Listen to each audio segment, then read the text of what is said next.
Você aceita esse sem experiência para casar, amá-lo e respeitá-lo em sua empresa? Sem experiência?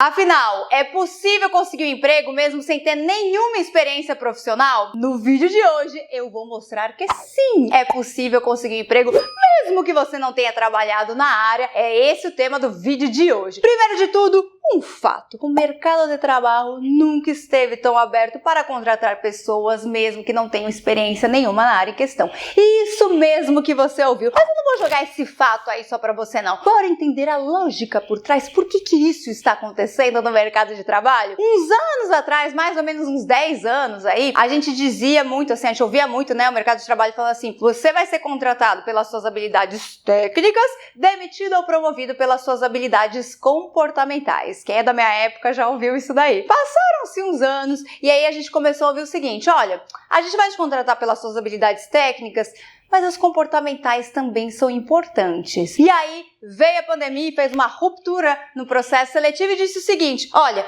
queremos contratar profissionais com boas habilidades comportamentais, porque o técnico a gente ensina. O que são habilidades comportamentais, né? É resiliência, inteligência emocional, criatividade, comunicação, essas habilidades que te ajudam a ter um bom relacionamento interpessoal. É muito mais do seu comportamento, da sua identidade. Mas mais do que ter boas habilidades comportamentais, o mercado de trabalho hoje quer compatibilidade de identidade. É tipo ter um bom casamento, né? Você não vai, quando você vai casar com alguém, ou você vai namorar com alguém, você fala assim: muito bem, vamos nos casar, então agora eu quero saber formação, muito bem, legal, time que você torce, signo, tudo bem que essas informações até que são importantes.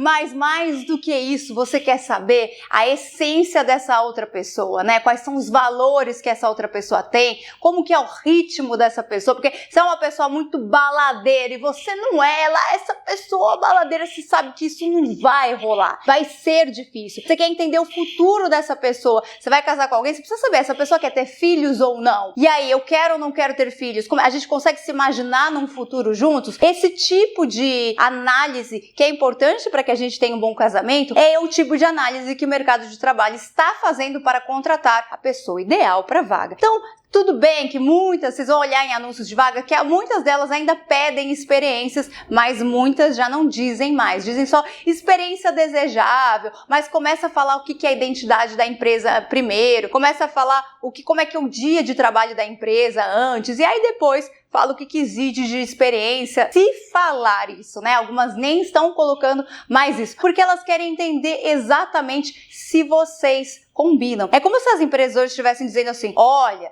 nós somos dessa forma, nós temos essa identidade, o nosso dia a dia é dessa forma e eu preciso de ajuda com isso, aquilo e aquilo outro. Você pode me ajudar? E pode ter certeza que entre dois profissionais, um que tem muita habilidade técnica, mas não combina muito com a empresa, ou tem aí alguma dificuldade de relacionamento, apresentou um comportamento que de repente não combina muito com a empresa, e outro que tem boas habilidades comportamentais, mas não conhece uma ferramenta, não trabalhou com determinado segmento, é esse outro profissional que vai conseguir essa vaga de emprego, tá? Isso está muito em alta e muito valorizado. Mas por que isso aconteceu na pandemia, né? O que a gente viu na pandemia? Duas coisas importantes. Primeiro de tudo, quando veio a pandemia, tinha um monte de gente com 567 mil certificados debaixo do braço que não souberam lidar com uma situação adversa, que não souberam conduzir as equipes de repente para que elas ficassem calmas, de olha, vamos todo mundo para casa, mas vai resolver, ou agora vamos voltar, ou que não conseguiram levar, né, essas mudanças muito bem. Depende da empresa, algumas exigiram mais velocidade com isso e outras não exigiram, mas o fato é que ter um monte de certificado e conhecer um monte de coisa não fez diferença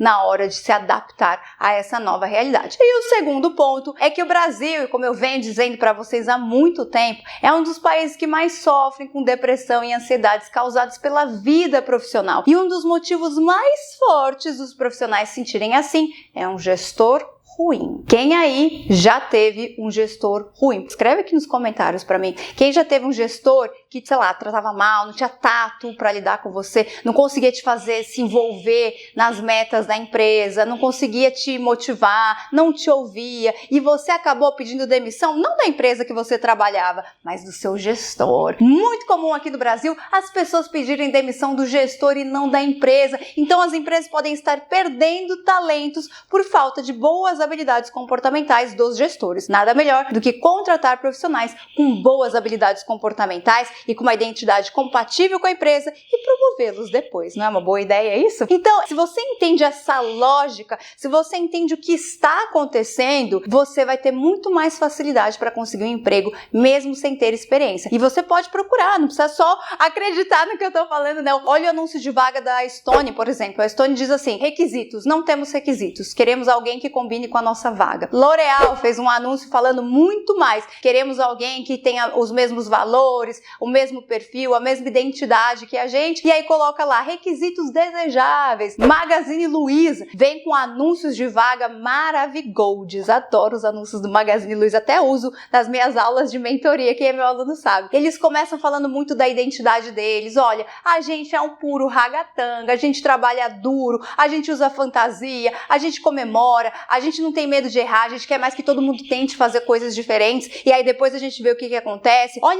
o Magazine Luiza mostrando, nós somos dessa forma. E lá no final eles mandam assim, ó, algumas coisas que seriam legais se você tivesse, mas o mais importante tá nesse começo, tá nessa identidade. Então, como é que eu consigo um emprego mesmo sem ter experiência? Primeiro ponto, autoconhecimento. Encare o processo seletivo como uma venda. Você tá vendendo o seu perfil, é a hora de você brilhar aí na frente das empresas e mostrar tudo de incrível que você tem. Só que você só vai conseguir vender, argumentar e negociar com os recrutadores se você conhecer bem o seu produto. Porque as pessoas, a maioria, não se conhece muito bem e vai para entrevista de emprego falando um monte de frase genérica de si. Ah, eu sou pontual. Ah, eu sou assim aquela pessoa que você me dá um desafio, eu vou até o final neste desafio, eu tenho amor pelo que eu faço. Um monte de frase que não argumenta nada e só mostra que você não tem um bom autoconhecimento. Então, quais são os seus diferenciais competitivos? A gente tem que criar o hábito de separar uma horinha do nosso dia, uma hora da nossa semana para estar em contato com nós mesmas, né? Então, o que eu quero, o que eu sou, pelo que eu fui elogiada, qual que é o meu talento, dentro de uma equipe, como é que eu contribuí com essa equipe, o que eu já fiz de incrível, o que eu tenho de forte, o que eu tenho de fraco, o que para mim não faz sentido, o que outras pessoas fazem com facilidade, eu tenho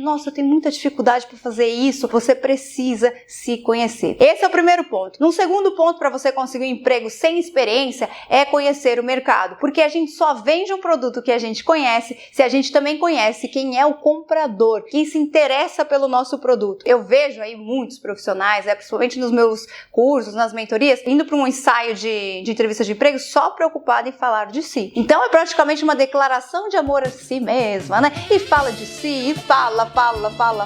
E de 10 argumentos, só 3 seriam relevantes para a audiência. Quem que já foi no encontro romântico com alguém, né? E a pessoa só falava de si e falava lá o peixe que pescava na fazenda, que fica a 700 quilômetros de não sei onde. Você falava, não me interessa. Não, legal. Eu queria entender coisas que tem mais a ver nós aqui, ó. Você fica falando um monte de coisa aqui. Ou você nem gosta de futebol e a pessoa fica lá falando, ai, porque nossa, Libertadores e barará. E você fica assim, ai, que coisa chata, acho que não rolou um match. É isso que acontece na sua entrevista de emprego. Então, além de você conhecer tudo de incrível que você tem, você precisa entender de tudo que você tem, o que interessa para a sua audiência. E é por isso que eu tenho que conhecer a minha audiência. Eu tenho que estudar sobre a empresa. Que tipo de informações para eles seriam importantes? Quem é a pessoa ideal para essa oportunidade? Como é que eu mostro que eu combino com essa outra pessoa, né? Mais do que isso, num terceiro ponto, então, além de me conhecer a empresa, eu preciso entender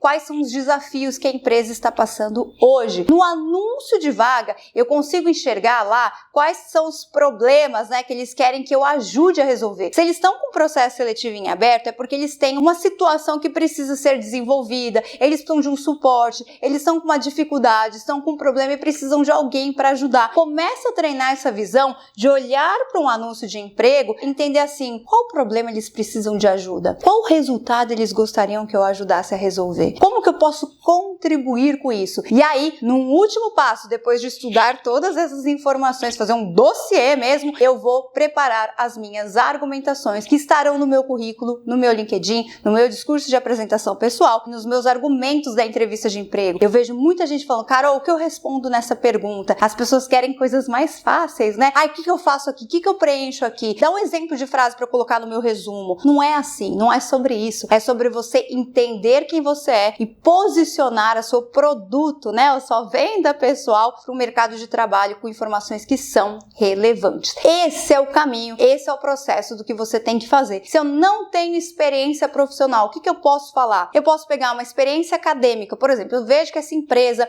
precisa muito de um trabalho em equipe, eles valorizam muito. Se você olhar na Magazine Luiza, eles vão ver que você vai perceber muito isso, cooperativo, junto, time, equipe, nós, sempre nós. E aí eu posso jogar que eu fiz um trabalho de iniciação científica, por exemplo, e que eu ajudei as pessoas que estavam, os outros alunos que queriam publicar também os seus artigos, por exemplo, eu ajudei eles a fazerem isso, eu ajudei a revisar o português, eu ajudei a fazer uma pesquisa. Eu posso jogar um trabalho voluntário serve para todo mundo, isso ajuda muito, até para mostrar, olha, a gente tem compatibilidade de perfis, né, de propósito. Então eu posso falar de um trabalho voluntário que eu fiz, que o trabalho em equipe foi essencial para a gente arrecadar alimentos para doar para uma ONG, por exemplo. Que o trabalho em equipe foi essencial para que a gente montasse um planejamento para plantar árvores em bairros afastados, por exemplo. A gente só vai ter esses insights se a gente se conhece e conhece o que a empresa precisa. Senão a gente não sabe o que escrever, porque a gente não sabe o que eles querem, entende? E aí, e mesmo que eu tenha uma experiência e esteja num caso de transição de carreira, por exemplo, eu posso pegar a minha experiência anterior e informações que mostram que eu tenho a capacidade de ajudá-los a resolver o problema deles também. Então, vamos supor, eu quero migrar para a área comercial e eu trabalhei no administrativo. Mas nesse administrativo, o que é importante para uma área comercial? Relacionamento. Eu entendi, olhei o anúncio de vaga e vi, eles querem pessoas com bom relacionamento. Então, eu posso dizer que na minha área administrativa, por exemplo, eu tinha um bom relacionamento, era importante ter uma interface com outras áreas para desenvolver um trabalho meio em equipe também, para que o processo administrativo funcionasse com mais velocidade. Então, eu vejo que para a área comercial, por exemplo, eles estão falando muito de relatório, aí é importante ter um controle, um reporte e tudo mais. O que eu posso fazer? Eu posso colocar no conteúdo do meu currículo, levar na minha entrevista como é que eu desenvolvia relatórios. E eu mostro, olha, não trabalhei nessa área comercial, mas na área administrativa eu desempenhei funções que me desenvolveram experiências, né, me desenvolveram habilidades importantes para a sua área também. É esse o sentido. E para finalizar o nosso vídeo, eu preciso te dizer que mesmo o mercado de trabalho estando aberto para transições de carreira, existe sim uma objeção do mercado como um todo, que é o medo de você não saber o que você quer. Então, voltando para aquele nosso exemplo, você é da área administrativa, está enviando o currículo para uma área comercial, o recrutador e a recrutadora podem pensar assim, não sabe o que quer, hein? Deve estar tirando para tudo que é lado. Para a gente quebrar isso, nós precisamos deixar muito determinado o nosso foco de transição de carreira ou o nosso foco de atuar nessa área. O maior medo do mercado de trabalho é profissionais que não sabem o que querem, estão atirando para todo lado, que caíram de paraquedas nessa oportunidade aí desse processo seletivo. Como é que eu mostro isso? Eu posso colocar um objetivo dizendo que eu quero trabalhar nessa área e eu posso colocar cursos, então eu posso fazer cursos específicos para essa área que eu quero trabalhar e destacá-los no meu currículo e levar na entrevista de emprego numa discussão, assim, o meu objetivo no mercado de trabalho agora é migrar para essa área, por isso eu tenho feito cursos como o curso tal, participei de um evento tal, fiz um trabalho voluntário aqui relacionado a isso e tenho pego um tempo do meu trabalho, né, hoje atual, para me desenvolver em outras atividades que vão me ajudar nessa migração aí para essa essa outra área. Tá certo, pessoal? É aquilo que eu digo pra vocês, a última etapa é enviar currículo ou ir para uma entrevista de emprego. Existe um trabalho anterior muito importante e que se você fizer isso, você vai se destacar no mercado de trabalho e fazer o seu casamento perfeito aí com alguma empresa que combine com o seu perfil. Desejo muito sucesso pra você. Ó, se você gostou desse vídeo, bora continuar a conversa aqui embaixo, comenta aqui embaixo, conversa aqui comigo aqui embaixo o que você aprendeu, se você tem alguma dúvida e até sugestões de novos conteúdos aqui pra gente postar. Beleza? Não esquece de curtir, até o próximo vídeo.